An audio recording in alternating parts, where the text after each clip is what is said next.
Allah mübarək eləsin. Xəlfəli torpağıdır, xəlfəli torpağı. Allah mübarək eləsin bu toyu. Hündüşka kebabıdır, bu hündüşka kebabı dostlar. Bu da bizim lülə kebabımızdır. Allah mübarək eləsin. Allah mübarək eləsin, xəlfəli torpağıdır. Bax, bizdə qardaş İmişli rayonunda bax, beləncə ocaqlarda pişir hamısı qorbamız. Bax, quzumuzun bax, soğutmasıdır bu da. Bu da bizim şahımız olan İmişli qoğurması. Şah yeməyimiz qoğurma İmişlinin. Bu da bizim bax, lobiyalı aşımız. Lobiyalı bu da aş. Allah mübarək eləsin. Xəlfəli kəndi gözəl kənddə. Bəy kəndi, bəy.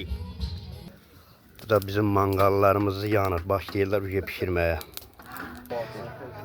Allah mübarək eləsin. Bu da bizim mağarımız 400 nəfərlik.